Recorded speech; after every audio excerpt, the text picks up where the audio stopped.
তো আপনাদেরকে দেখি ইসলাম ধর্ম গ্রহণ করেছি। হেদায়েতের মালিক কে? জোরে কর না। সন্দেহ আছে বাবা? আমার মতো ছেলে একটা সময় দেখলে কি বোঝা যায় যে আমার মতো মানুষ মদ বেচা খাইতে পারে?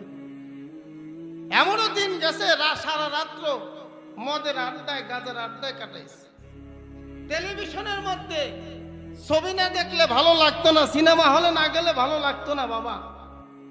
আজকে আমাকে দেখলে, আমি যখন কোরআন হাদিস পড়েছি, আল্লাহ রাসূলের সুন্নতে লেবাস পড়েছি, আমার মধ্যে পরিবর্তন ঘটাই দিয়েছেন কি?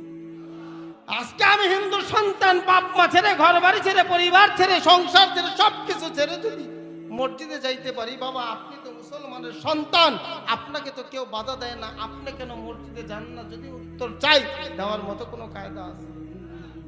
সবকিছু পায়ও আপনারা ইসলাম পান নাই, আর আমরা সবকিছু হারাইয়া আল্লাহ আমাদেরকে ইসলাম দান করছে।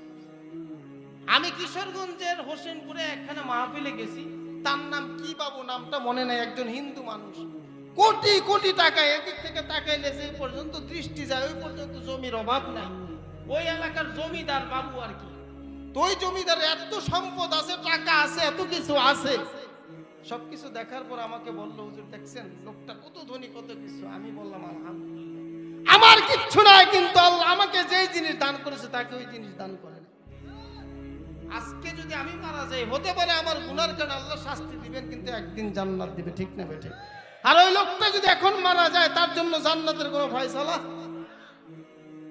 তো ওই লোকের সে আল্লাহ আমারে বেশি দিছে না বাবা? একটা কালেমাকে যদি একটা পাল্লায় রাখা হয়, 7 তবক আসমান জমিন যদি আরেক পাল্লায় রাখা হয়, কালেমার ওজনটা ভারী হবে। জোরে কন্যা শোনা খুশি না বেজান? ওই কালেমা পায়া যদি গ্রহণ করতে না পারি বাবা, ওই ইসলাম পায়া যদি ইসলামের উপর চলতে না পারি, বুঝতে হবে আমার কপাল মন্দ, ঠিক না বেঠে? এই দুনিয়াতে কি চিরদিন থাকা যাবে বাবা? যদি দুনিয়াতে চিরদিন থাকা যাইতো, তাহলে বাপ মা ঘর বাড়ি সেইরা আমার মুসলমান হওয়ার দরকার ছিল। খুব ভালো করে ঠান্ডা মাথায় চিন্তা করে দেখছি, দুনিয়া তো কয়েকদিনের, মরে গেলেই শেষ, কিন্তু একদিন তো অন্ধকার কবরে যেতে হবে বাবা, ঠিক না বেঠে?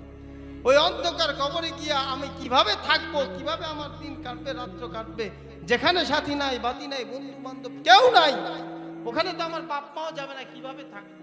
এই চিন্তা করতে করতে করতে করতে কোরআন হাদিস পড়ে দেখলাম, ইসলাম ছাড়া পরকালে মুক্তির কোনো রাস্তা নাই।